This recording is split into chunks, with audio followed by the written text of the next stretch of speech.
Hello दोस्तों, स्वागत है आपका इस नए वीडियो में जिसमें हम चर्चा करेंगे कंप्यूटर नेटवर्क्स की। कंप्यूटर नेटवर्क के बारे में मैंने ऑलरेडी एक वीडियो बना रखा है जिसमें बहुत बेसिक्स की बात की गई है। उसका लिंक मैं डिस्क्रिप्शन में दे दूंगा, आप वहां से उसको ज़रूर देखें इस वीडियो को देखने के पहले। शुरू करते हैं ये वीडियो। और अगर आप पिछले वीडियो को देख कर आए होंगे तो आपको पता होगा कंप्यूटर नेटवर्क क्या होता है। जब हम दो या दो से अधिक कंप्यूटर्स को आपस में जोड़ देते हैं तो एक कंप्यूटर नेटवर्क बन जाता है। कंप्यूटर नेटवर्क बहुत ही सिमिलर है रेल नेटवर्क से, सोशल नेटवर्क से। किसी भी तरीके की जब दो चीज़ें आपस में जुड़ती हैं सिमिलर नेचर की तो उनका एक नेटवर्क बन जाता है, आपस में वो कनेक्ट हो जाते हैं, इसी को नेटवर्क कहा जाता है। और कंप्यूटर नेटवर्क के मामले में भी ये बहुत ही एकदम एग्जैक्टली वैसा ही है जैसे दूसरे नेटवर्क्स के बारे में है। हम कंप्यूटर्स को जोड़ेंगे क्यों, या हमें ज़रूरत क्यों पड़ी कि कंप्यूटर्स को हम आपस में जोड़ें? कंप्यूटर्स को आपस में जोड़ने की ज़रूरत इसलिए पड़ी ताकि हम रिसोर्स शेयरिंग कर पाएँ। रिसोर्स शेयरिंग ये सबसे महत्वपूर्ण एस्पेक्ट है कंप्यूटर नेटवर्क का। रिसोर्स शेयरिंग क्या होता है? देखिए, कंप्यूटर के मामले में हार्डवेयर एक रिसोर्स है। हार्डवेयर मीन्स आपका प्रोसेसर, आपका रैम, क्योंकि ये आपको प्रोसेसिंग कैपेबिलिटी दे रहा है। तो अगर कुछ ऐसा तरीका आ जाए कि हमारे पास एक बहुत ही स्ट्रॉन्ग, बहुत ही पावरफुल कंप्यूटर है और वो सभी यूज कर पाए, वो भी कैसे? बिना उस कंप्यूटर के पास गए, दूर से ही। तो ये कैसे हो सकता है? अगर हम उस पावरफुल कंप्यूटर को किसी तरह से दूसरे किसी कंप्यूटर से जोड़ दें तो वो जो कम प्रोसेसिंग पावर वाला कंप्यूटर है उसकी मदद से भी, क्योंकि वो जुड़ा हुआ है हाई पावर वाले कंप्यूटर से, हाई प्रोसेसिंग पावर वाले कंप्यूटर से, तो उसका इस्तेमाल करके हम उससे कनेक्ट होकर उसका इस्तेमाल कर सकते हैं। इसे रिसोर्स शेयरिंग कहते हैं। ये जस्ट एक एग्जांपल है। इसके अलावा देखो, आप प्रिंटर की शेयरिंग करते हैं, वो इसलिए हम कर पाते हैं क्योंकि वो हमारे कंप्यूटर नेटवर्क में जुड़ा रहता है। प्रिंटर की शेयरिंग हो जाती है, स्कैनर की शेयरिंग हो जाती है। तो ये सब रिसोर्स शेयरिंग है। रिसोर्स शेयरिंग के अलावा कम्युनिकेशन कंप्यूटर नेटवर्क का एक बहुत बड़ा एस्पेक्ट है। कम्युनिकेशन कैसे? आप अगर दो कंप्यूटर्स आपस में कनेक्टेड हैं तो इंस्टेंटली आप मैसेज ट्रांसफर कर सकते हैं, कोई किसी तरह के कम्युनिकेशन कर सकते हैं। ईमेल्स एक एग्जांपल है उसका। ईमेल आप भेजते हैं तो चूंकि वो कंप्यूटर किसी न किसी नेटवर्क के थ्रू आपस में कनेक्टेड है, दो कंप्यूटर, तभी वो ईमेल यहाँ से वहाँ पहुँच पाता है। जैसे पोस्ट ऑफिस का हमारा एक नेटवर्क है, जगह जगह हर जिले में, हर गांव में पोस्ट ऑफिस हैं और वो लोग आपस में वो लोग अपना काम कर रहे हैं और आपस में कनेक्टेड हैं। इस तरह हमारा लेटर पहले पहुंचता था कहाँ? एक जगह से दूसरे जगह। उसी तरह ये ईमेल्स हैं। मेल का मतलब लेटर ही होता है। ईमेल, इलेक्ट्रॉनिक मेल, वो भी किसी न किसी तरह किसी नेटवर्क का प्रयोग करके ही एक जगह से दूसरे जगह पहुंच रहा है। तो आई होप कि आपको समझ में आ गया होगा कंप्यूटर नेटवर्क की ज़रूरत क्यों है। कंप्यूटर नेटवर्क अगर हो जाएगा तो हम जो अकेले एक कंप्यूटर काम कर सकता था उसकी जो प्रोडक्टिविटी है वो कई गुना बढ़ जाती है। ठीक है। और आज का जो युग है जिसमें हम इंटरनेट से जुड़े हुए हैं और सारे इंफॉर्मेशन, सभी तरह की services, ticket service, air ticket service, आपके बिजली बिल का भुगतान, आपके सरकारी योजनाओं का में से जुड़ना, एग्ज़ाम्स के फॉर्म फिल करना, इस तरह की और एग्ज़ाम्स के बारे में बहुत सारी इन्फॉर्मेशन मिलना, ये सब की सब चीज़ें इसलिए संभव हो पाई हैं क्योंकि हम कंप्यूटर नेटवर्क्स के युग में हैं, है ना। तो इस टॉपिक को समझना एग्ज़ाम के पॉइंट ऑफ व्यू से भी बहुत इंपॉर्टेंट है और हमारे जनरल नॉलेज के एस्पेक्ट से भी बहुत इंपॉर्टेंट है। हमें पता होना चाहिए कि क्या चल रहा है हमारे आसपास। तो ये था एक कंप्यूटर नेटवर्क का ओवरव्यू। अब हम बात करते हैं कि कंप्यूटर नेटवर्क का एक महत्वपूर्ण एस्पेक्ट था कि हम कम्युनिकेशन करें, हम इफिशिएंट, फास्ट, क्विक कम्युनिकेशन कर पाएँ और रिलायबल कम्युनिकेशन कर पाए। रिलायबल का मतलब है जो मैसेज सेंडर भेज रहा है वही वहां पहुंचे, है ना। तो इसकी बात हम बाद में और करेंगे डीप में, बट फिलहाल हम बात करते हैं कि कंप्यूटर नेटवर्क या किसी भी नेटवर्क की मदद से कम्युनिकेशन कितने तरह के किए जा सकते हैं, है ना। तो इस टॉपिक को हम नाम दे सकते हैं टाइप्स ऑफ कम्युनिकेशन, या कई बार इसको मोड्स भी कहा जाता है। Mode of communication, modes of communication, modes of communication. कई बार इसको ट्रांसफर मोड्स भी कहा जाता है। ट्रांसफर मोड्स, ये सेम टॉपिक है, इसके डिफरेंट नेम है ना। मोड्स, ये मोड्स वर्ड इंपॉर्टेंट है ना, कई बार इनको कहा जाता है। इसका मतलब क्या है कि जब आप कम्युनिकेशन कर रहे हैं तो मैसेज को ट्रांसफर कर रहे हैं। मैसेज वो आपका कोई डेटा हो सकता है, कोई सॉन्ग हो सकता है, कोई टेक्स्ट हो सकता है, कोई वॉइस हो सकता है, कोई वीडियो हो सकता है। Anything is just a message. तो उस मैसेज का जब आप एक जगह से दूसरी जगह ट्रांसफर कर रहे होते हैं तो वो कितने मोड पॉसिबल हैं जिसके थ्रू वो एक जगह से दूसरी जगह होगा। तो उसका जो पहला मोड है वो है सिंप्लेक्स मोड। मतलब आप ट्रांसफर मोड को ऐसे देख सकते हो, इसके दो मोड्स हैं मेन। पहला है सिंप्लेक्स और दूसरा क्या है, डुप्लेक्स। और ये जो डुप्लेक्स है ये फिर दो तरह का है। पहला है हाफ डुप्लेक्स, हाफ डुप्लेक्स, और दूसरा क्या है, फुल डुप्लेक्स, है ना। इसको हम समझते हैं। जब भी कम्युनिकेशन होगा तो दो चीजें जरूर होंगी, एक होगा सेंडर, एक होगा रिसीवर। कोई सेंड कर रहा होगा, कोई रिसीव कर रहा होगा, तो सेंडर को ही ट्रांसमीटर भी कहा जाता है। तो सिंप्लेक्स मोड में क्या होता है कि एक नोड हमेशा ट्रांसमीटर रहेगा, एक मोड हमेशा रिसीवर रहेगा। यानी कि डेटा हमेशा एक एंड से, एक पर्सन से दूसरे पर्सन की तरफ ही जाएगी। दूसरा पर्सन यहां से चाह कर भी डेटा यहां भेज नहीं सकता। यानी कि कम्युनिकेशन केवल एक वे है, वन वे है। सिंप्लेक्स को आप ऐसा भी समझ सकते हैं, वन वे कम्युनिकेशन है। केवल एक तरफ से डेटा दूसरी तरफ फ्लो हो रही है। जो एरो है वो ये दिखा रहा है कि डेटा केवल एक डायरेक्शन में फ्लो हो सकती है। इसका एग्जांपल मैं बताता हूं। इसका एग्जांपल है रेडियो, टेलीविजन, है ना। इस तरह के कम्युनिकेशन में क्या होते हैं, रेडियो से कोई चीज आ रही है, कोई सॉन्ग आ रहा है, कोई बातें चल रही हैं, तो केवल आप सुन सकते हैं। आप बोलकर वापस रेडियो चैनल, जो रेडियो का जो स्टेशन है वहां पर भेज नहीं सकते रेडियो के थ्रू। तो ये वन वे कम्युनिकेशन है, इसे सिंप्लेक्स मोड ऑफ ट्रांसमिशन कहते हैं। दूसरा जो पार्ट है, ये दोनों डुप्लेक्स के पार्ट है। डुप्लेक्स में क्या होगा, नाम से ही समझ में आ रहा होगा, ये टू वे कम्युनिकेशन है। डुप्लेक्स कैसा है, टू वे। अब टू वे का मींस इसमें दोनों तरफ से ट्रांसमिशन होगा। यानी कि जो दोनों एंड हैं, दोनों जो एंटिटीज हैं, ये रिसीवर भी हैं और ट्रांसमीटर भी, यानी कि ट्रांसमिट भी करेंगे, रिसीव भी करेंगे, ठीक। लेकिन जो डुप्लेक्स है उसके दो सब टाइप है। पहला है हाफ डुप्लेक्स। हाफ डुप्लेक्स में क्या होता है कि जैसे इस नोड को अगर ट्रांसमिट करना है तो ये ट्रांसमिट जब कर रहा है, ये जब डेटा सेंड कर रहा है तो ये केवल रिसीव करेगा, उस समय ये रिसीवर है। और जब ये डेटा ट्रांसमिट कर रहा है इधर, तो ये उस समय रिसीवर बन जाएगा, फिर ये डेटा ट्रांसमिट नहीं करेगा। यानी कि डेटा ट्रांसफर दोनों वे में हो सकता है, टू वे है, लेकिन एक बार में केवल एक ही तरफ डेटा ट्रांसफर हो सकता है। मतलब वन टाइम पर केवल एक ही तरफ डेटा ट्रांसफर होगा। इसका एग्जांपल है वॉकी टॉकी। वॉकी टॉकी ये पुलिस लोगों के पास आज भी होता है, पहले भी ये खिलौनों की तरह भी बिकता था। इसमें क्या होता है कि आप वॉकी टॉकी में एक बटन होता है, जब आप उसको दबा देंगे तो अगले का जो वॉइस आ रहा है आपके पास, ये जो मैसेज आ रहा है, जो कम्युनिकेशन, वो रुक जाएगा और आपका वॉइस केवल ट्रांसमिट होगा यहां से। और जब आप वो बटन छोड़ देंगे तो फिर आपका आवाज उधर नहीं जाएगा, केवल उधर की आवाज इधर आपको सुनाई देगी।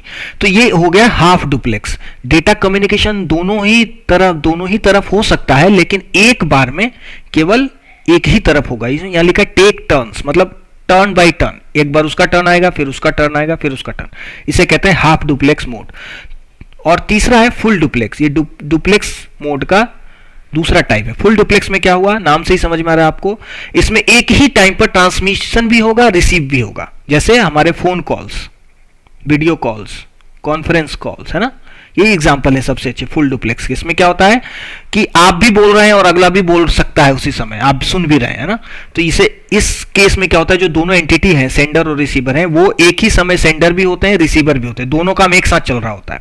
इस केस में क्या हो रहा था, एक समय में या तो ट्रांसमीटर रहेगा या रिसीवर रहेगा। इस केस में क्या था, ये फिक्स्ड है, या तो ये ट्रांसमीटर ही रहेगा या रिसीवर ही रहेगा, है ना। तो ये फर्क है, इसे कहते हैं ट्रांसमिशन मोड्स। तो कितने तरह के ट्रांसमिशन मोड्स हैं, टोटली दो, सिंप्लेक्स और डुप्लेक्स। लेकिन टोटल अगर बात करें तो तीन है, क्योंकि डुप्लेक्स के कितने हैं, दो सब टाइप्स हैं, ठीक है। तो modes of transmission, modes of transfer को समझने के बाद हम बात करते हैं कंपोनेंट्स ऑफ कंप्यूटर नेटवर्क की। इसकी चर्चा मैंने पिछली वीडियो में भी कर रखी है, पहले के वीडियो में, बट फिर भी यहां पे कर लेते हैं। कंपोनेंट्स, कंप्यूटर नेटवर्क जब बनता है तो उसमें क्या क्या एंटिटीज, क्या क्या चीजें जरूरी हैं। तो कुछ चीजें उसमें बहुत जरूरी है। जैसे सबसे पहला है होस्ट। होस्ट किसको कहते हैं, आप देखें, आप जोड़ेंगे किसको, कंप्यूटर्स को। तो जो कंप्यूटर्स जुड़ रहे होते हैं उन्हें ही होस्ट कहते हैं, है ना। होस्ट, कई बार इनको नोड्स भी कहा जाता है। कंप्यूटर नेटवर्क में अगर कोई कंप्यूटर का नेटवर्क बना है, उसमें बहुत सारे कंप्यूटर जुड़े हुए हैं आपस में, तो सभी के सभी कंप्यूटर क्या कहलाते हैं, नोड या होस्ट। हम कहेंगे ये एक नोड है या एक होस्ट है, एक होस्ट है या एक नोड है। दोनों में से आप अल्टरनेटिवली कोई भी नाम यूज कर सकते हैं, ठीक है। दूसरा इसका जो इसका कंपोनेंट है वो है कम्युनिकेशन मीडियम, या केवल मीडियम भी लिख सकते थे, कह सकते थे मीडियम। इसको कई बार चैनल भी कहा जाता है। चैनल का मतलब क्या है, जैसे हम बातें जब कर रहे हैं तो वो भी एक तरीके का कम्युनिकेशन है, तो हवा, एयर के थ्रू हमारी आवाज दूसरे व्यक्ति तक पहुंचती है, ऑडियंस की तरफ पहुंचती है या रिसीवर की तरफ पहुंचती है। उसी तरह जब आप कंप्यूटर नेटवर्क में कुछ कम्युनिकेट करेंगे तो कोई ना कोई चैनल होना चाहिए, कोई ना कोई मीडियम होना चाहिए जिसके थ्रू आपका मैसेज रिसीवर के पास पहुंचेगा। तो ये जो उसी को हम क्या कहते हैं, चैनल या मीडियम, कम्युनिकेशन मीडियम या कम्युनिकेशन चैनल। इसकी चर्चा अभी हम थोड़ी देर में करते हैं। तीसरा क्या है, तीसरा जो पार्ट है वो है तीसरा है नेटवर्क डिवाइसेस। नेटवर्क डिवाइसेस की जगह इसको लिखिए नेटवर्किंग डिवाइसेस। जब आप कंप्यूटर नेटवर्क बना रहे हैं तो बहुत तरह के डिवाइसेस काम आते हैं, जरूरी होते हैं, जो कंप्यूटर्स के बीच या कंप्यूटर नेटवर्क के बीच के कम्युनिकेशन को पॉसिबल करते हैं, है ना। ये बहुत तरह के डिफरेंट तरह के होते हैं, इसकी भी हम चर्चा थोड़ी देर में करेंगे। अगर ये डिवाइसेस नहीं हो तो आप दो कंप्यूटर्स को जोड़ नहीं पाए, डायरेक्ट कंप्यूटर तो पास रखने से तो जोड़ेंगे नहीं, कुछ कुछ डिवाइसेस होंगे जिसकी मदद से आप कंप्यूटर्स को जोड़ेंगे, जिसकी मदद से आप उनके बीच कम्युनिकेशन करवाएंगे। और चौथा है नेटवर्क सर्विसेज, इसकी भी चर्चा हम करेंगे। नेटवर्क सर्विसेज क्या है, केवल दो कंप्यूटर या दो तीन कंप्यूटर आपस में जुड़ गए उससे ही केवल कम्युनिकेशन नहीं हो जाएगा। कंप्यूटर्स के पास कंप्यूटर कैसे एक दूसरे को पहचानेंगे, एक कंप्यूटर जब मैसेज भेज रहा होगा तो हो सकता है उसकी लैंग्वेज, उसकी इनकोडिंग आपको याद होगा, हमने पढ़ा था, कुछ अलग हो, तो अगला कंप्यूटर जो इस मैसेज को रिसीव किया हो सकता है वो इस इनकोडिंग को नहीं जानता हो, तो वो कैसे समझेगा इस मैसेज को, ट्रांसलेशन एक तरीके की बात समझ सकते हैं। इस तरह की जो चीजें हैं ये नेटवर्क सर्विसेज में आती हैं, है ना, क्योंकि ये सब प्रॉब्लम आएंगी हमारे नॉर्मल लाइफ में भी। जब डिफरेंट लैंग्वेज के पर्सन्स मिल जाते हैं आपस में तो एक दूसरे की भाषा समझ नहीं पाते। एक जस्ट छोटा सा एग्जांपल दे रहा हूं, तो वैसा पॉसिबल है कंप्यूटर नेटवर्क के भी केस में, ठीक। तो इन सब को सॉल्व करने के लिए बहुत सारे नेटवर्क सर्विसेज हमें यूज करने पड़ते हैं, जिसकी चर्चा हम करेंगे नेक्स्ट वीडियो में, इस वीडियो में नहीं, ठीक है। और पांचवा एक और चीज है जो कई जगह लिखा रहता है, बट ये होस्ट और नोड्स का ही एक पार्ट है, क्लाइंट, और इसी का एक साथ आता है सर्वर। देखो आप, क्लाइंट सर्वर क्या है, क्लाइंट सर्वर ये जो मैंने होस्ट या नोड की बात की वही होते हैं।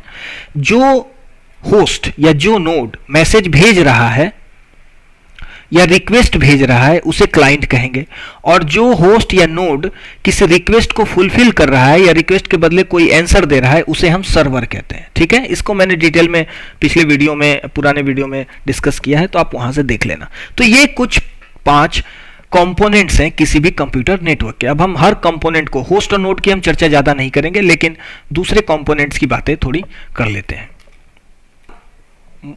कंपोनेंट था कंप्यूटर नेटवर्क का ट्रांसमिशन मीडियम या चैनल या कम्युनिकेशन मीडियम या कम्युनिकेशन चैनल।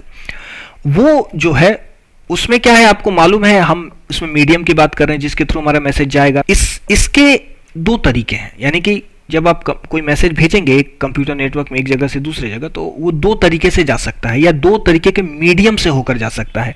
उसमें जो पहला है उसे कहते हैं वायर्ड या गाइडेड, इसका नाम गाइडेड भी है, और जो दूसरा टाइप है उसे कहते हैं अनगाइडेड या वायरलेस, ठीक है।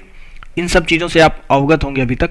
अभी इसको गाइडेड इसलिए कहते हैं क्योंकि आपको एक वायर दे दिया गया और उसी के थ्रू मैसेज को ट्रांसफर होना है, तो गाइड हो मतलब उसको एक रास्ता फिक्स है, वो उसी रास्ते से उसको जाना है, तो हमने उसको कहीं ना कहीं गाइड कर दिया मैसेज को, इसलिए हम इसे क्या कहते हैं, गाइडेड मीडिया। और अनगाइडेड के वायरलेस में क्या होता है, कोई पर्टिकुलर रास्ता फिक्स नहीं है। वायरलेस क्या होता है, हर डायरेक्शन में प्रोपगेट होता है। प्रोपगेट का मतलब फैलता है, हर डायरेक्शन में उसकी जो ट्रांसमिशन है वो होती है, ठीक है। तो चूंकि ये हर डायरेक्शन में हो रहा है, ये कोई पर्टिकुलर रास्ता फॉलो नहीं कर रहा है, कोई पर्टिकुलर पाथ फॉलो नहीं कर रहा है, इसलिए अनगाइडेड है, इसको कोई गाइड नहीं मिला है ना। तो ये अनगाइडेड मीडिया भी कहलाता है। मीडिया, कई बार ट्रांसमिशन या कम्युनिकेशन चैनल को ट्रांसमिशन मीडिया भी कहा जाता है, ठीक है। अब ये जो गाइडेड है या वायर्ड है, ये 3 तरह के हो सकते हैं मेनली। पहला ट्विस्टेड पेयर केबल, दूसरा कोएक्सियल केबल और तीसरा फाइबर ऑप्टिक्स केबल, ठीक है। इन तीनों चीजों का नाम आपने कभी ना कभी सुना होगा। ये 3 तरीके के केबल्स या 3 तरीके के वायर आप प्रयोग कर सकते हैं कंप्यूटर नेटवर्क्स का निर्माण करने में या कंप्यूटर्स को आपस में जोड़ने में। वायरलेस में अगर हम आए तो रेडियो वेव्स, इसमें हमेशा वायरलेस में हमेशा वेव्स का प्रयोग होगा, है ना, क्योंकि इसमें वायर का प्रयोग नहीं कर सकते हम। वेव्स किसी न किसी तरीके के सिग्नल्स या वेव्स या फ्रीक्वेंसी का यूज करके इसमें डेटा को ट्रांसमिट किया जाता है ताकि वायर की जरूरत ना पड़े, ये वायरलेसली इन्वायरमेंट में फैले। तो उसमें से पहला है रेडियो वेव्स, दूसरा है इंफ्रारेड वेव्स, ये भी एक तरीके के वेव्स है इंफ्रारेड वेव्स, और तीसरा एक तरीका है सैटेलाइट। सैटेलाइट के थ्रू भी हम डायरेक्ट वहां से ऊपर सैटेलाइट से डायरेक्ट सिग्नल्स को ट्रांसमिट कर सकते हैं और इधर नीचे अर्थ पर हम क्या करेंगे, एंटीना लगाकर उसको रिसीव कर सकते हैं। जैसे टाटा स्काई या डीटीएच की जो सर्विसेज हैं, आप देख इसका ये आपके भी घर में, मतलब ये आपको डेली लाइफ में दिखने को मिल जाएगा। ये सैटेलाइट कम्युनिकेशन, इसमें क्या होता है, सैटेलाइट से डायरेक्ट जो सिग्नल्स हैं वो आपके रिसीवर पे या एंटीना पे ट्रांसमिट किया जाता है या रिसीव किया जाता है और फिर कम्युनिकेशन हो जाता है वायरलेस। वायर की कोई जरूरत नहीं है ना। तो ये वायरलेस वाले में बहुत ज्यादा बताने को है नहीं, आपको समझ में आ गया यहीं पर, लेकिन हम ये वायर्ड को थोड़ा सा और डिटेल में देखते हैं। देखो आप, वायर्ड जो हमारा मीडियम है या वायर्ड जो चैनल्स हैं उसमें हमने अभी देखा 3 तरीके के प्रयोग होते हैं। कौन से? एक तो ट्विस्टेड पेयर केबल, दूसरा कोएक्सियल केबल, तीसरा फाइबर ऑप्टिक्स। तो जो ट्विस्टेड पेयर है या टीपी है, ट्विस्टेड पेयर केबल टीपीसी, ये 2 तरीके के होते हैं मेनली। पहला होता है यूटीपी, अनसील्डेड ट्विस्टेड पेयर। इसका कई बार नहीं, मैक्सिमम एग्जाम्स में इसका डेफिनेशन, इसका जो फुल फॉर्म है वो पूछा जाता है। अनसील्डेड यूटीपी का फुल फॉर्म क्या है, ऐसा क्वेश्चन पूछा जाता है। इसको कहते हैं अनसील्डेड ट्विस्टेड पेयर केबल, ठीक है। और टीसीपी यानी कि ट्विस्टेड पेयर केबल का ही एक दूसरा टाइप भी है, सील्डेड ट्विस्टेड पेयर, सील्डेड। अब इन दोनों में फर्क क्या है, देखो आप, ये ट्विस्टेड पेयर्स हैं, देखो आप, ये 2 तार हैं प्लस माइनस मान लो इसको, और ये दोनों आपस में ट्विस्टेड है, देखो आप, है ना, ट्विस्टेड है ऐसे आपस में। देखो ये कितने पेयर हैं, 1 2 3 4 पेयर हैं, इससे ज्यादा भी पेयर्स हो सकते हैं, है ना। तो इसीलिए इसका नाम है ट्विस्टेड पेयर। ये वायर्स आपस में ट्विस्टेड होते हैं और पेयर्स में होते हैं। ये पेयर का मतलब होता है 2 एक साथ चल रहे हैं ना। तो ये एक पेयर, ये दूसरा पेयर, तीसरा पेयर, चौथा पेयर, और हर पेयर आपस में ट्विस्टेड है। ट्विस्टेड क्यों करते हैं हम, कई बार ये भी क्वेश्चन पूछा जाता है। ट्विस्टेड इसलिए करते हैं, ट्विस्टेड करने से क्या होता है कि इन दोनों में कुछ ना कुछ फ्रीक्वेंसी बह रही है, कोई ना कोई सिग्नल चल रहा है, कम्युनिकेट हो रहा है, ट्रांसफर हो रहा है ना। तो क्या करते हैं, ट्विस्टेड करने से इन दोनों सिग्नल्स जो इन वायर्स में बह रही हैं वो एक दूसरे के इंटरफेरेंस को कम कर देते हैं। इंटरफेरेंस का मतलब होता है कि इसमें बह रहा सिग्नल या इसमें बह रही फ्रीक्वेंसी या इसमें बह रहा जो इलेक्ट्रोमैग्नेटिक वेव्स है वो इसमें बह रही, दूसरे वाले वायर में बह रही। पहले ऐसे यूज होता था, तो इसमें क्या होता था, पैरेलल, इसे कहते हैं पैरेलल पेयर केबल, है ना। इसमें क्या होता था, पैरेलल चल रहे होते केबल, इसमें जो सिग्नल बह रहा है और इसमें जो सिग्नल बह रहा है, ये दोनों एक दूसरे को कई बार प्रभावित करते थे। प्रभावित करने से क्या होता था कि डेटा चेंज हो जाता था, ट्रांसमिशन के टाइम ही डेटा वायर में चेंज हो जाता था। इसे कहते हैं इंटरफेरेंस। इंटरफेरेंस, इसमें सिग्नल्स एक दूसरे को इंटरफेयर कर रहे हैं, है ना। तो इस चीज से बचने के लिए, इस इवेंट से बचने के लिए, क्योंकि इसमें मिसकम्युनिकेशन हो रहा था, हमने क्या किया, वायर्स को ऐसे ट्विस्ट कर दिया। ट्विस्ट करने से क्या हुआ, एक दूसरे का जो इंटरफेरेंस है वो 0 हो गया। एक वायर का इंटरफेरेंस या सिग्नल या फ्रीक्वेंसी या उसका जो एम्पलीट्यूड, इसकी जो फ्रीक्वेंसी है वो दूसरे वायर के में बहने वाली सिग्नल के फ्रीक्वेंसी को इंटरफेयर ना करके उन दोनों के बीच का इंटरफेरेंस क्या हो गया, 0 की ओर जाने लगा। एकदम से 0 नहीं होता है बट कम हो गया बहुत ज्यादा। तो इंटरफेरेंस को हटाने के लिए हम ट्विस्ट कर देते हैं पेयर्स को, ठीक है। अब इसका जो यूटीपी है इसे कहते हैं अनसील्डेड। देखो आप, इसमें वायर केवल क्या है, ट्विस्टेड है, इसमें कोई सील्ड प्रयोग नहीं किया गया। सील्ड का मतलब हर पेयर पर या इस पूरे जो ये वायर का चारों पेयर जा रहा है इस पर कोई सील्डिंग नहीं की गई है। सील्डिंग का मतलब होता है कोई प्रोटेक्टिव लेयर, ऐसा नहीं किया गया। तो खाली इसको एक ऊपर से पॉलीविनाइल या प्लास्टिक के उसमें कवर टाइप में रख दिया जाता है ताकि एक साथ रहे, है ना। लेकिन सील्डेड ट्विस्टेड पेयर में क्या होता है, देखो आप, ऊपर से एक एल्यूमिनियम फॉइल टाइप का एक लपेटा हुआ है, इसे कहते हैं सील्ड।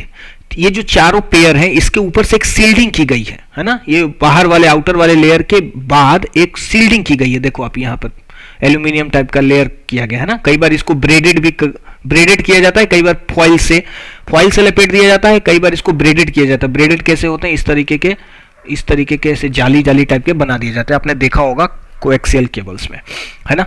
तो इन दोनों में फर्क क्या है, जो सील्डेड ट्विस्टेड पेयर है इसमें इंटरफेरेंस और कम होता है, क्योंकि इंटरफेरेंस केवल एक दूसरे पेयर्स के में जो वायर में जो बह रहा है सिग्नल, उसके कारण ही नहीं हो सकता है कि जहां से वायर गुजर रहा है, आपका केबल गुजर रहा है, उसके आसपास भी कुछ दूसरे सिग्नल्स चल रहे हैं और बिजली की कोई तार चल रही है जहां से अलग फ्रीक्वेंसी हो रही है, या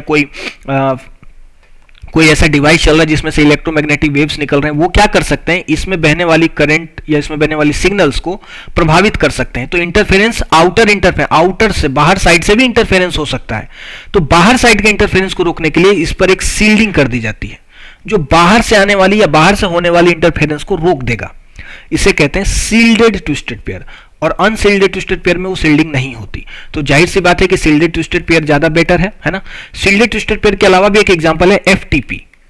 इसे कहते हैं foiled twisted pair. Foiled twisted pair, अभी इसमें फर्क मैं बताऊंगा, आप ये मत समझना कि इसमें भी तो फॉइल लगा है, बट इसका ये अलग जगह पे लगा है। ये जो फॉइल्ड ट्विस्टेड पेयर एफटीपी है ये अलग जगह लगा होता है, अभी मैं दिखाऊंगा आपको। तो अब हम इस पर डिस्कस कर लेते हैं कि जब सील्डेड ट्विस्टेड पेयर बाहरी इंटरफेरेंस को प्रोटेक्ट कर रहा है तो हम हमेशा इसका प्रयोग करें, किसका, सील्डेड ट्विस्टेड पेयर का प्रयोग करना चाहिए।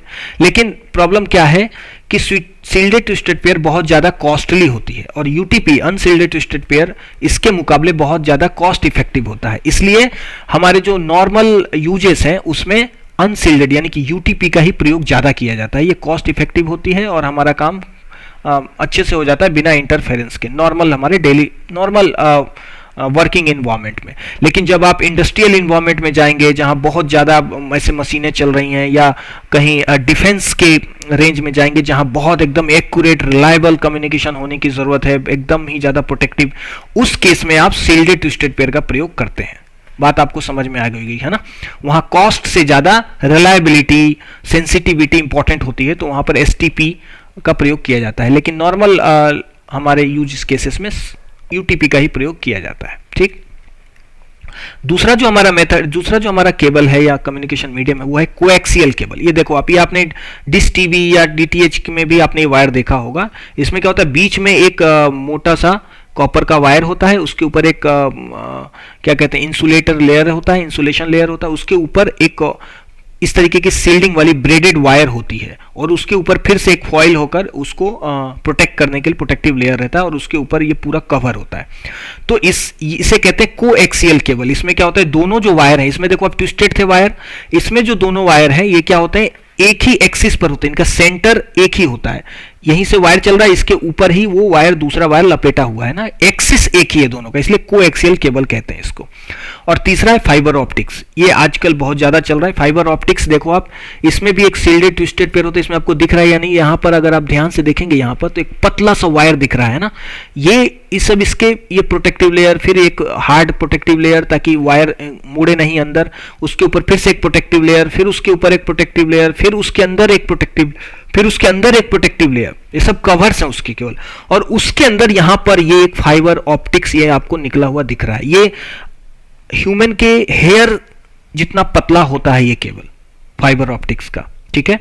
और ये फिर अंदर डेटा ट्रांसमिट करता है। ये किस मेथड पे कर रहा होता है, ये कौन सा टेक्निक यूज करता है, एक साइंस का, ये यूज करता है टोटल इंटरनल रिफ्लेक्शन। ये याद रखेंगे आप, इससे क्वेश्चन पूछा गया है।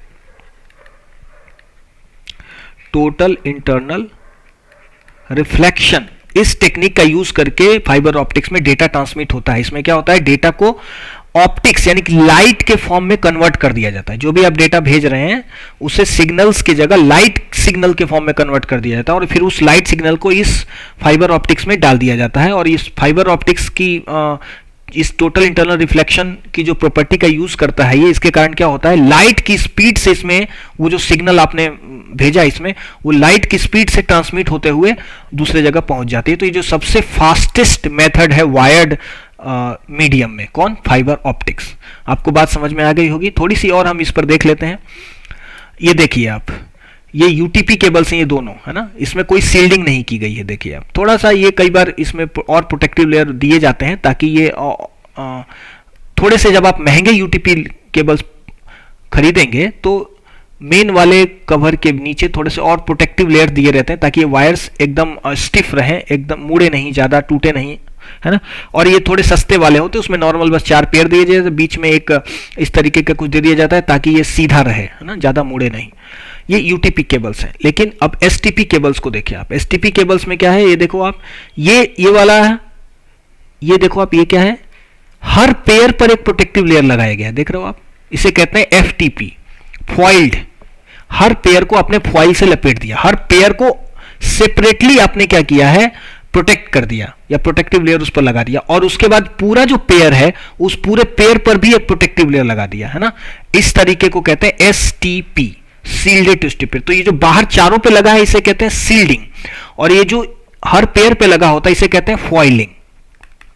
ठीक है, तो इस हिसाब से दो तरीके हो जाते हैं एफटीपी। अगर आप केवल इस पर हर पेयर्स पर सील्डिंग लगा रहे हैं तो उसे हम कहेंगे एफटीपी, और जब आप पूरे चारों पे लगा रहे हैं तो इसे कहेंगे एसटीपी, और जब आप दोनों जगह कर रहे हैं तो ये हो जाता है SFTP, shielded foiled twisted pair cable. ठीक है,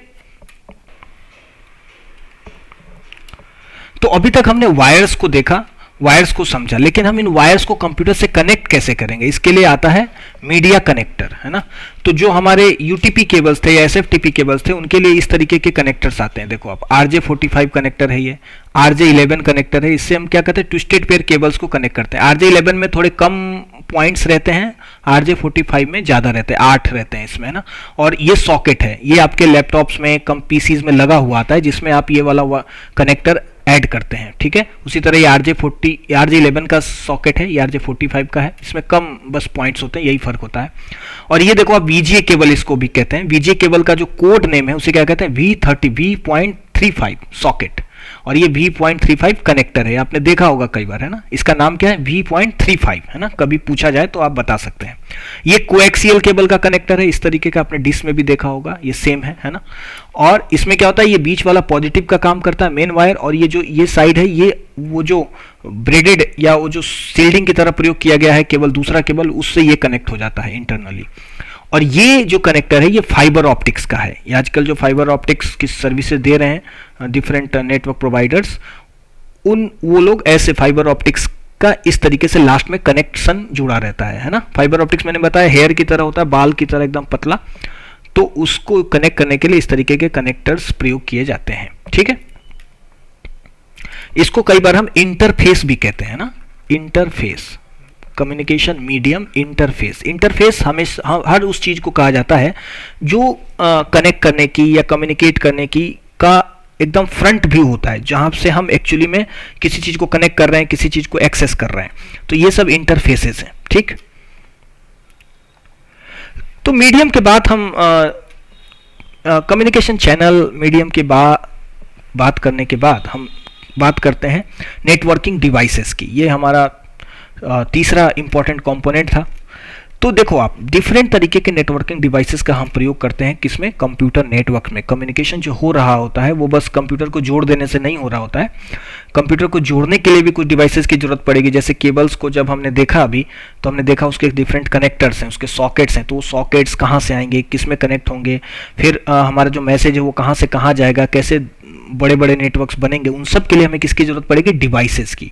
तो उस में से कुछ डिवाइसेस मैं आपको यहाँ पर लिस्ट करके दिखा रहा हूँ ताकि आपको समझ में आ जाएगी। ये आपने देखा होगा, इसे डोंगल भी कहते थे, इसे मॉडेम कहते हैं।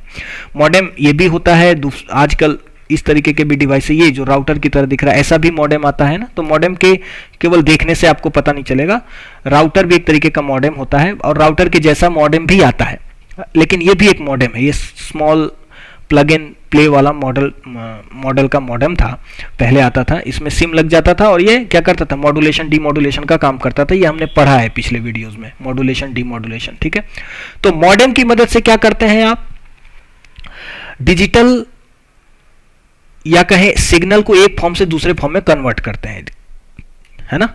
जैसे जब मान लो आप किसी वायर्ड नेटवर्क में हो, तो वायर में जब नेटवर्क आ रहा होगा तो वो इलेक्ट्रॉनिक पल्सेस के रूप में आएगा, 5 वोल्ट 0 वोल्ट इसके फॉर्म में आ रहा होगा, है ना।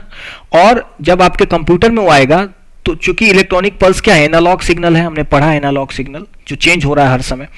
लेकिन जब आपके पास ये आएगा कंप्यूटर डिजिटल सिग्नल पे काम करेगा। तो डिजिटल सिग्नल पे जब ये काम करेगा तो जाहिर सी बात है कि उसको हमें चेंज करने की जरूरत पड़ेगी, एनालॉग सिग्नल को पहले किसमें, डिजिटल में। तो मॉडेम यही काम करता है, कंप्यूटर से नेटवर्क की तरफ भेजने वाले सिग्नल को पहले ये क्या करता है, मॉड्यूलेट करके एनालॉग को हमारे कंप्यूटर के डिजिटल सिग्नल को एनालॉग में बदल के वायर के थ्रू भेज देता है या वायरलेस के थ्रू भेज देता है। और उसी तरह जब उसको नेटवर्क से कोई सिग्नल मिल रहा होता है तो हमारे कंप्यूटर के पास भेजने से पहले ये क्या करता है, उसको एनालॉग से डिजिटल में कन्वर्ट कर देता है। ये काम है इसका मॉडेम का। एनआईसी क्या होता है? एनआईसी का फुल फॉर्म है network interface card. Network interface card ये हर कंप्यूटर और ऑलमोस्ट हर पीसी में, ये हर कंप्यूटर और हर लैपटॉप में लगा हुआ आता है। यहां देखो आप, यहां पर एक छोटा सा, ये आपको छोटा सा होल दिख रहा होगा, ये है RJ45 सॉकेट। RJ अभी मैंने थोड़ी देर पहले दिखाया था ना, सॉकेट है जहां पर आप RJ45 कनेक्टर लगा सकते हैं। तो जब आपको कोई लोकल एरिया नेटवर्क या कोई RJ45 के वायर का यूज करके कोई नेटवर्क बनाना होता है या अपने कंप्यूटर को कनेक्ट करना होता है तो आपको इस एनआईसी की जरूरत पड़ती है, ठीक है। और एनआईसी में ही एक पार्ट, एक एड्रेस होता है जिसे कहते हैं मैक एड्रेस, ठीक है। मैक एड्रेस बस आप फिलहाल के लिए नाम याद रखो, मैं इसकी चर्चा नेक्स्ट वीडियो में करूंगा डिटेल में। मैक एड्रेस है ना, मैक एड्रेस का फुल फॉर्म है मीडिया एक्सेस कंट्रोल। मैक का जो फुल फॉर्म है उसका नाम है मीडिया एक्सेस कंट्रोल, ठीक है। कई बार इसको हम फिजिकल एड्रेस भी कहते हैं। कौन सा एड्रेस? Physical address. एड्रेसिंग की बात हम करेंगे, आज इस वीडियो में नहीं कर रहे हैं, नहीं तो बड़ा हो जाएगा ये वीडियो। फिजिकल एड्रेस इसको कहते हैं। एक होता है आईपी एड्रेस, है ना, आईपी एड्रेस। आईपी एड्रेस को कई बार लॉजिकल एड्रेस कहा जाता है ना। जब भी आप कंप्यूटर पे जुड़ेंगे तो एक एड्रेस की जरूरत पड़ेगी जिसे हम कहते हैं internet protocol address, IP address. IP address को लॉजिकल एड्रेस भी कहा जाता है। और ये जो एनआईसी कार्ड है आपका, ये इसके पास एक खास एड्रेस होता है जिसे फिजिकल एड्रेस कहते हैं, यानी कि हार्डवेयर एड्रेस कहते हैं। ये एग्जैक्ट आपका कंप्यूटर का एड्रेस है। आईपी एड्रेस चेंज हो सकता है, चेंज होगा, लेकिन मैक एड्रेस कभी चेंज नहीं होता है ना, क्योंकि ये आपके हार्डवेयर को दिया गया एक एड्रेस है। और ये एड्रेस डिफाइंड होता है कहां से? एक स्टैंडर्ड है आईएसओ, उसके थ्रू ये डिफाइन होता है। जो भी कंपनी एनआईसी कार्ड बनाती है वो एक पर्टिकुलर रूल फॉलो करती है, उसके हिसाब से ये मैक एड्रेस बनते समय, एनआईसी कार्ड बनते समय ही डिफाइन होता है। और जब भी आपके कंप्यूटर में कोई एनआईसी कार्ड लगता है तो उसका मैक एड्रेस जो है वही फिक्स रहेगा, वो चेंज नहीं होता है, ठीक है। बस इतना समझ लेना आपको जरूरी है। रिपीटर का काम क्या है? जब आप सिग्नल एक जगह से दूसरी जगह भेज रहे हैं तो कई बार सिग्नल बहुत दूर चली गई तो उसकी जो स्ट्रेंथ है सिग्नल की वो वीक हो जाती है। वीक होने से क्या होगा? अगर वो ज्यादा वीक हो गई तो अपनी वैल्यू खो देगी। एक 1 0 हो सकता है, 0 1, 0 तो 1 नहीं होगा, बट 1 कई बार 0 हो जाएगा, कुछ 1s 0 बन गए मान लो आप, तो मिसकम्युनिकेशन हो गया, डेटा लॉस हो गया। ऐसे केस में बीच बीच में जब लॉन्ग ड्यूरेशन के लिए डेटा, लॉन्ग पाथ पे जब डेटा ट्रांसमिट कर रहा होता है तो बीच में हमें क्या करने की जरूरत पड़ती है? उन सिग्नल्स को री-स्ट्रेंथ देने की जरूरत पड़ती है, रिजॉइस करने की जरूरत पड़ती है, उनको फिर से एक तरीके से क्या कहते हैं, रिफ्रेश करना पड़ता है ताकि उनमें फिर से स्ट्रेंथ आ जाए उन सिग्नल्स में। तो ऐसे डिवाइस को कहते हैं रिपीटर। इसका काम केवल इतना है कि ये लॉन्ग पाथ में बीच में लगा रहता है। आपने देखा होगा जो केबल प्रोवाइडर्स हैं वो भी बीच में कई ऐसे डिवाइसेस लगाए रहते हैं। वायर आता है और एक वायर इंटर होगा, एक वायर निकल जाएगा, है ना। तो ऐसे बीच में वो इसलिए लगाते हैं ताकि वहां तक जो सिग्नल आया है उसको वो फिर से स्ट्रेंथ दे पाए, फिर से उसको रिपीट कर पाए, वो पावरफुल बना पाए ताकि वो आगे उतनी ही ताकत से जा पाए। तो ऐसे डिवाइसेस को रिपीटर्स कहते हैं। रिपीट कर रहा है ना। हब क्या करता है? डिफरेंट कंप्यूटर्स को अगर आप क्या करें, इसमें RJ45 मैक्स केसेस में RJ45 कनेक्टर ही यहां होता है हब में। आप इसमें 3-4 कंप्यूटर्स के RJ45 कनेक्टर जोड़ दो, है ना। ये हब क्या करेगा? उनको आपस में तुरंत जोड़ देगा। हब एक बहुत ही क्विक नेटवर्क बनाने का डिवाइस है। हब क्या करता है? सेंटर में रहता है और जितने भी इसमें अपने RJ45 कनेक्टर्स कंप्यूटर से जोड़े वो सब आपस में तुरंत कनेक्ट हो जाएंगे। तो हब एक तरीके का कनेक्टिंग डिवाइस है। स्विच भी हब जैसा ही है, बट स्विच एक और ज्यादा इससे इंटेलिजेंट है। हब से ज्यादा इंटेलिजेंट है स्विच। हम इसकी बात करेंगे नेक्स्ट वीडियो में फिर से, स्विच की और हब की भी। स्विच हब जैसा ही है बिल्कुल, बट स्विच क्या है? हब से बहुत ज्यादा क्या है? थोड़ा सा इंटेलिजेंट है, ठीक है। एक चीज और यहां पे आप देख लें, हब एक पैसिव डिवाइस है। पैसिव का मतलब होता है जो एक्टिव नहीं हो। पैसिव हो मतलब बस उसका काम है कंप्यूटर को जोड़ देना, बाकी कंप्यूटर समझे, जो डेटा आएगा वो सबके पास भेजता रहेगा, बस आलसी रूप से। वो कोई अपने तरफ से कुछ काम नहीं करेगा। एक कंप्यूटर ने कोई डेटा भेजा, मान लो इसमें 4 कंप्यूटर जुड़े हैं हब से, एक कंप्यूटर ने कोई डेटा भेजा तो ये हब क्या करेगा? वो डेटा को बाकी तीनों के पास भेज देगा। तीनों के पास भेज दिया, अब वो जो बाकी तीनों कंप्यूटर हैं उनके काम का अगर डेटा है तो वो लेंगे, नहीं तो उसको छोड़ देंगे, डिस्कार्ड कर देंगे, है ना, ये हब का काम है। लेकिन स्विच क्या है, स्विच एक एक्टिव डिवाइस है। एक्टिव का मतलब है इसके पास, मान लो इसमें मैंने बताया हब जैसा ये स्विच, इसमें भी देखो यहाँ पे बहुत सारे सॉकेट्स हैं, इसमें भी आपने 10, 5, 4 जितने भी पोर्ट का स्विच है उसे पोर्ट कहते हैं ना। ये जो सॉकेट मैंने बताया इसे पोर्ट भी कहा जाता है, ठीक है, सॉकेट का ही नाम पोर्ट है। तो आपने मान लो 5 कंप्यूटर जोड़े, एक कंप्यूटर ने कोई डेटा भेजा, तो स्विच क्या करेगा, स्विच हब की तरह पैसिव नहीं है, वो डायरेक्टली बाकी चारों को वो वही डेटा भेज नहीं देगा। स्विच ये डिफाइन करेगा, ये पता लगाएगा उस आए हुए डेटा से कि ये डेटा किसके लिए आया है, कौन से कंप्यूटर के लिए आया है। तो ये उस स्विच क्या करेगा, वो डेटा केवल उसी पर्टिकुलर कंप्यूटर को भेजेगा, बाकी चारों को नहीं भेजेगा। तो आप देख सकते हैं स्विच क्यों एक्टिव डिवाइस है ना, एक इंटेलिजेंट क्यों है ये हब से ज्यादा। हब जैसा ही काम कर रहा है बट ये मोर इंटेलिजेंट है ना, क्योंकि ये सोच समझ के काम करता है। राउटर का काम है जब आपका कंप्यूटर नेटवर्क, जैसे आप रेल नेटवर्क का एग्जांपल देखें, रेल नेटवर्क में क्या होता है, स्टेशन मास्टर्स होते हैं, हर स्टेशन पर एक पर्टिकुलर प्रोटोकॉल चल रहा होता है, किस ट्रेन को कब रोकना है, कहां भेजना है, ये सारे काम कौन देख रहा होता है, स्टेशन मैनेजर, स्टेशन मास्टर, या उसके लिए जो भी इंजीनियर्स लगे हुए हैं और ट्रैफिक को संभालने के लिए वो देखता है। उसी के हिसाब से रेल चलती है तो अच्छे से चल पाती है, अच्छे से पहुंच पाती है। उसी तरह हमारे ट्रांसपोर्ट में भी देखेंगे, ट्रैफिक पुलिस की तरह क्या वो रोक, किस गाड़ी को कब रोक देना है, किधर से आने वाले रास्ते को कब रोक देना है, किसको किधर से बता देना है, या कहीं जाम लगा है तो ट्रैफिक पुलिस कई बार ये भी बताते हैं जो अच्छे ट्रैफिक पुलिस है कि इधर से नहीं जाइए, आप इधर से जाइए तो बेटर होगा। तो ये सारे काम ट्रैफिक पुलिस का काम राउटर कर रहा होता है। ये जब सिग्नल या मैसेज एक कंप्यूटर से दूसरे कंप्यूटर की तरफ चलता है तो राउटर ये बताता है कि आप ये डेटा किस रास्ते से जाएगा तो ज्यादा बेटर होगा, ज्यादा पास पड़ेगा, ज्यादा जल्दी पहुंच पाएगा, ज्यादा इफिशिएंट पहुंच पाएगा। तो राउटिंग है ना, राउटिंग वर्ड से बना है राउटर। राउटिंग का मतलब पाथ को बताना, पाथवे सजेस्ट करना, ये राउटर का काम है। ब्रिज, जब अभी हमने बात कंप्यूटर नेटवर्क्स की, अगर आपने पुराने वीडियो देखा होगा तो आपको पता होगा कि कंप्यूटर नेटवर्क बहुत तरह के होते हैं। तो डिफरेंट तरह के कंप्यूटर नेटवर्क्स को जोड़ने के लिए कई बार ब्रिज का प्रयोग किया जाता है ना। डिफरेंट तरह के जो कंप्यूटर्स होते हैं वो आपस में, क्योंकि डिफरेंट तरह के कंप्यूटर नेटवर्क्स हैं तो उनके बीच में डिफरेंट लैंग्वेज चल रही होगी, डिफरेंट तरीके से मैसेजिंग हो रही होगी, तो वो आपस में डायरेक्टली नहीं जुड़ सकते। तो डिफरेंट तरह के नेटवर्क्स को जोड़ने के लिए ब्रिज का प्रयोग किया जाता है, ठीक है। ब्रिज भी एक नेटवर्किंग डिवाइस है। और गेटवे क्या है, गेटवे एक तरीके का क्या कह सकते हैं, किसी भी नेटवर्क का मेन डोर होता है ना। जैसे आप अपने घर में जाते हैं तो एक मेन डोर है, वहीं से इंटर करते हैं। तो अगर कोई अपरिचित है तो वो मेन डोर पे ही फिल्टर हो जाता है ना। कोई परिचित है तो वो मेन डोर से ही समझ में आ जाता है कि ये परिचित है, तो उसको अंदर लाने का अलग तरीका है, अपरिचित से बात करने का या अपरिचित को हैंडल करने का अलग तरीका है। तो गेटवे इसी तरह से काम करता है। गेटवे एक मेन कंप्यूटर नेटवर्क का जो एंट्री पॉइंट है वहां पर लगा रहता है, और ये डिसाइड करता है कि ये जो डेटा है वो अंदर आना चाहिए, नहीं आना चाहिए, या अगर आ भी गया तो किस कंप्यूटर नेटवर्क के बहुत सारे ब्रांचेज हो सकते हैं हमारे, तो किस ब्रांच में जाना चाहिए, ये सब डिसीजन कौन लेता है, गेटवे, ठीक है। तो ये बात हो गई नेटवर्किंग डिवाइसेस की। नेटवर्किंग सर्विसेज की बात, जो चौथा कंपोनेंट हमारा, हम उसकी बात यहां नहीं कर रहे हैं। क्लाइंट और सर्वर की भी बात यहां नहीं करेंगे, वो सारी बातें हम नेक्स्ट वीडियो में करेंगे।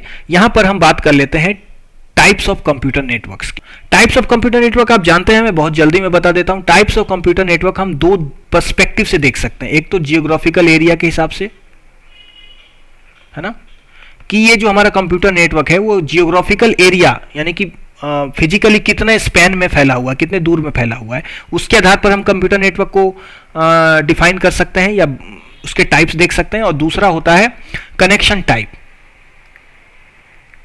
कि कंप्यूटर्स आपस में कैसे जुड़े हैं, उसके आधार पर हम कंप्यूटर्स को, तो जियोग्राफिकल एरिया के आधार पर हमारा जो कंप्यूटर नेटवर्क है, हम इस बात पर ध्यान देते हैं कि हमारा जो कंप्यूटर नेटवर्क है वो कितनी दूरी में फैला है, कितना बड़ा एरिया कवर कर रहा है ना। तो उसके आधार पर हमारे कंप्यूटर नेटवर्क्स कितने तरह के होते हैं। सबसे पहला, सबसे छोटा होता है पैन, पॉकेट एरिया नेटवर्क, है ना।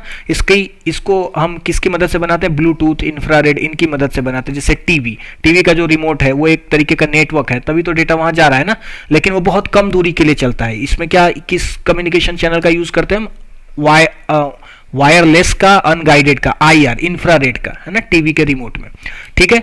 और ब्लूटूथ भी कहीं ना कहीं इंटरनली किसका प्रयोग करता है, IR का, है ना, ये वायरलेस मीडियम है ना, आपको समझ में आ रही होगी चीजें। तो ये सब बहुत छोटे डिस्टेंस पर काम करते हैं, 1 मीटर, 2 मीटर, 5 मीटर, 10 मीटर, है ना, इतना ही इनका रेंज रहता है। इसे कहते हैं पॉकेट एरिया नेटवर्क, पॉकेट में लेकर आप घूम सकते हैं इस नेटवर्क को। दूसरा है लैन, इससे बड़ा। लैन को क्या कहते हैं? लोकल एरिया नेटवर्क, है ना। इसके बारे में मैं पिछली वीडियो में बहुत अच्छे से समझा चुका हूं, आप उसको देख लेंगे। लोकल एरिया नेटवर्क क्या होता है? इसका जो स्पैन होता है वो क्या होता है? 1 किलोमीटर के आसपास, लगभग 1 किलोमीटर, एक बिल्डिंग, एक कैंपस, इस तरीके के जो नेटवर्क्स होते हैं, इतने में फैले हुए नेटवर्क को क्या कहते हैं? Local area network. Local area network में ज्यादातर यूटीपी का प्रयोग किया जाता है ना, यूटीपी, अनसील्डेड ट्विस्टेड पेयर्स, ठीक है। और लोकल एरिया नेटवर्क को कई बार ईथरनेट भी कहा जाता है, ईथरनेट। ज्यादातर केसेस में ईथरनेट का प्रयोग किया जाता है लोकल एरिया नेटवर्क बनाने में, ठीक है। आजकल वायरलेस भी बन रहे हैं, है ना, हॉटस्पॉट दे देते हैं लोकल एरिया नेटवर्क का, और उसके थ्रू भी आप लोकल एरिया नेटवर्क से जुड़ सकते हैं, है ना। बट ईथरनेट सबसे ज्यादा पॉपुलर मेथड है लोकल एरिया नेटवर्क बनाने का। तीसरा क्या है? आपको पता होगा, मैन। इसका फुल फॉर्म क्या है? Metropolitan area network. मैं लिख नहीं रहा हूं, यहां जगह नहीं, मेट्रोपॉलिटन। जब एक आपका नेटवर्क जियोग्राफिकल एरिया में, एक सिटी में फैल जाए, एक पूरे शहर में फैल जाए, तो उसे मेट्रोपॉलिटन एरिया नेटवर्क कहते हैं, है ना। ये भी लोकल एरिया नेटवर्क जैसा ही होता है। इसमें डिफरेंट फाइबर ऑप्टिक्स का प्रयोग कर सकते हैं आप। कई बार वायरलेस टेक्निक का भी प्रयोग किया जाता है, कई बार इसका माइक्रोवेव्स का प्रयोग किया जाता है मैन को बनाने में। तो ये सब अपने ऊपर है ना।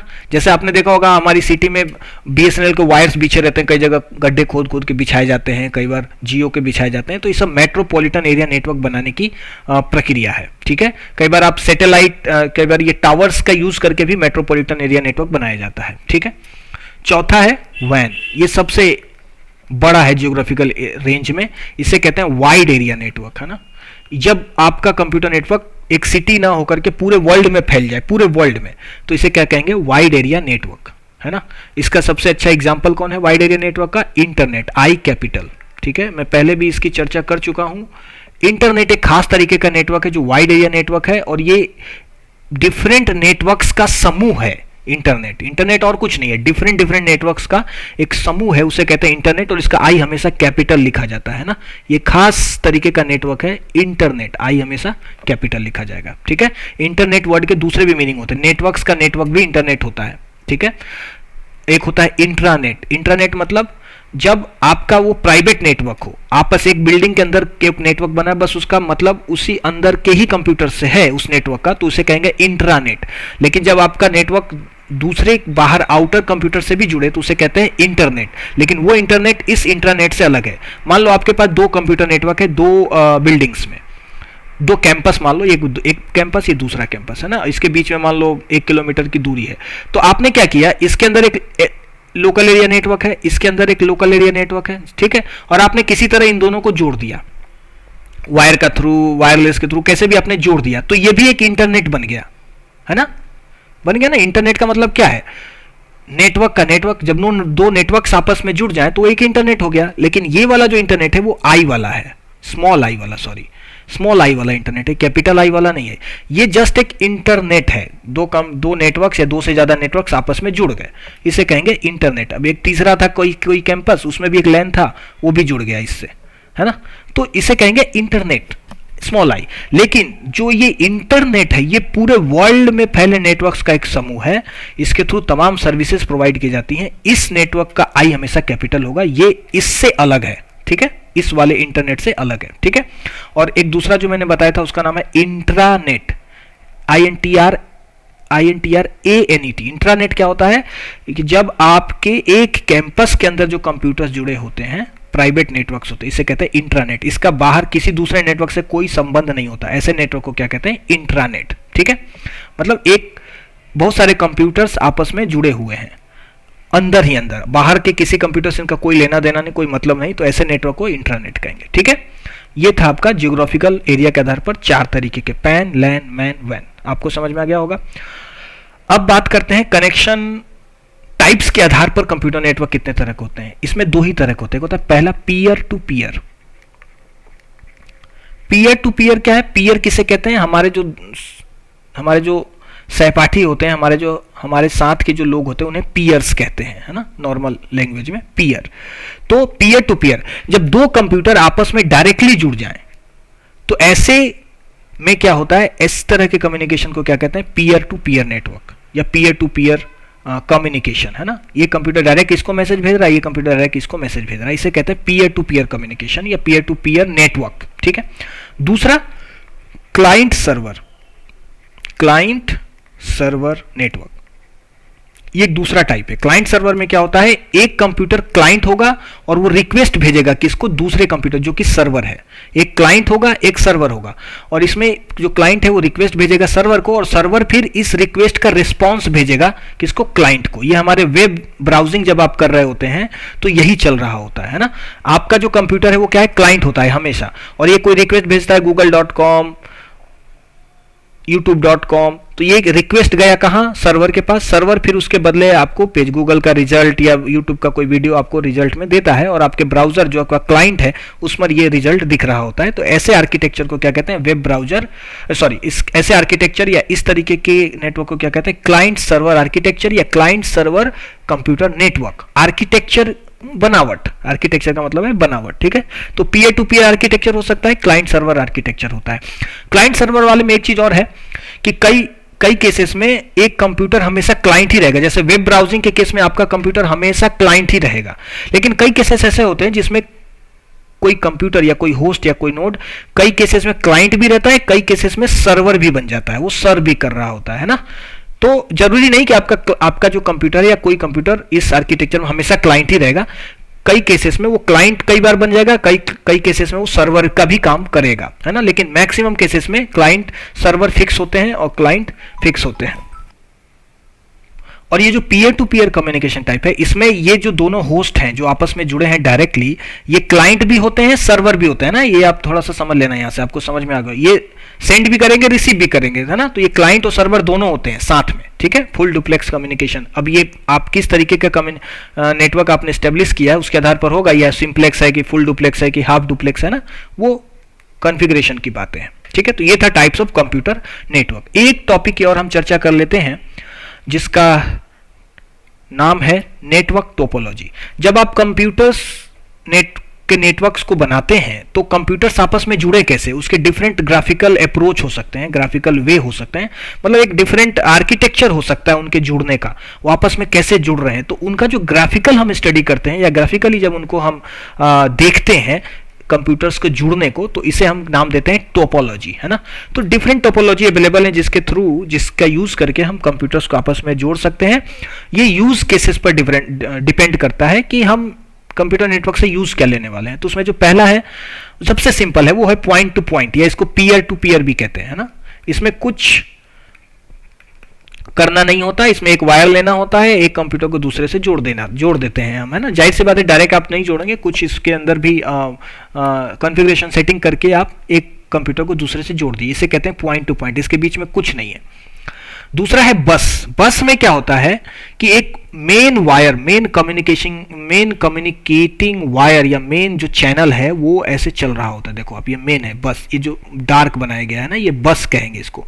बस क्यों कहते हैं, देखो आप, बस कई बार सीपीयू में भी प्रयोग किया जाता है, सीपीयू में भी एक टर्म है बस। तो बस क्या होता है, देखो आपने देखा कि हमारा जो कंप्यूटर है वो बिट्स पर काम करता है, और बिट्स पे काम नहीं करता, एक्चुअली बाइट्स पे काम करता है ना।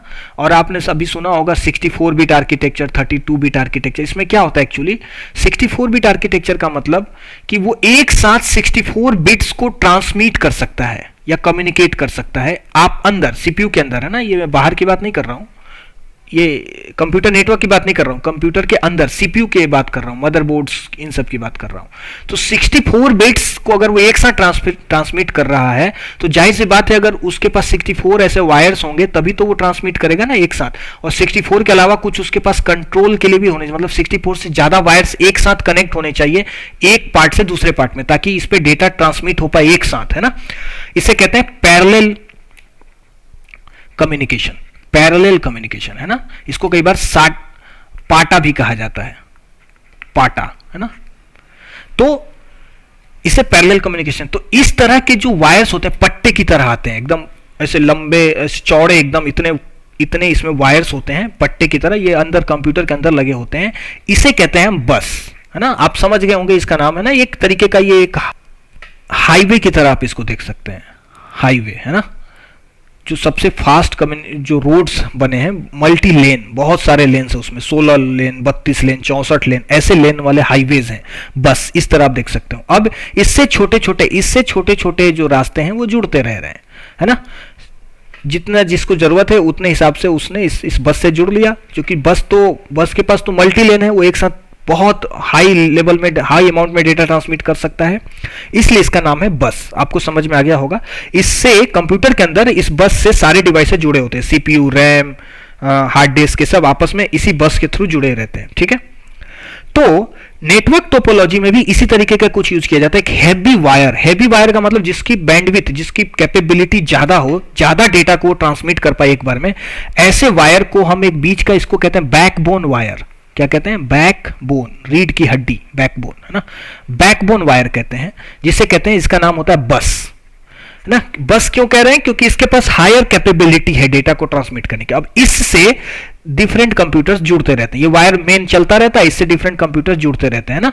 तो जिसको डेटा ट्रांसमिट करना है उस बस पे डेटा डाल देगा, इस बस के थ्रू डेटा जिसको भी वो जा रहा है वहां पहुंच जाएगा। इस तरीके के टोपोलॉजी को बस टोपोलॉजी कहते हैं। ये सबसे ज्यादा प्रयोग किया जाता है वो केबल वायरिंग में, जो हम टीवी के जो चैनल केबल जो ऑपरेटर्स होते हैं, वो जो टीवी के जो हमें टीवी का जो कनेक्शन देते थे, केबल कनेक्शन, वो इसी तरीके का यूज करते हैं। बीच में उनका एक हैवी वायर चलता रहता है और उससे वो यहाँ से कट लगा के या ज्वाइंटर लगा के आपको एक दे देंगे, फिर आपके पड़ोसी को, फिर उसको ऐसे इससे कनेक्शन चलता रहेगा। तो ये सबसे अच्छा एग्जांपल है बस। लेकिन कंप्यूटर नेटवर्क में भी इसका इस्तेमाल किया जाता है जरूरत के हिसाब से। फिर रिंग में क्या होता है? सारे कंप्यूटर, सारे होस्ट, सारे नोड्स आपके इस तरीके से रिंग में जुड़े रहते हैं, है ना। देखो आप, ये एक तरीके का सर्वर है, इसको आप देख के घबराना नहीं, ये सर्वर है या एक दूसरा कंप्यूटिंग डिवाइस हो सकता है ना, केवल कंप्यूटर ही हो ऐसा जरूरी नहीं ना। तो ये रिंग बन गया। और उसके अलावा क्या है? स्टार में देखो बीच में एक सेंट्रल डिवाइस का प्रयोग किया जाता है। कई बार क्वेश्चन ऐसे घुमा के पूछता है कि कौन से टोपोलॉजी में सेंट्रल डिवाइस का प्रयोग किया जाता है।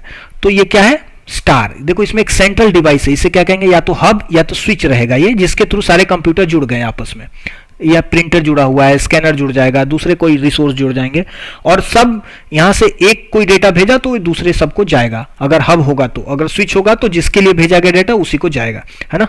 तो इसे कहते हैं हम स्टार टोपोलॉजी, क्योंकि देखो स्टार बन रहा है ना। फिर उसके बाद है मेस। ट्री को बाद में देखते हैं।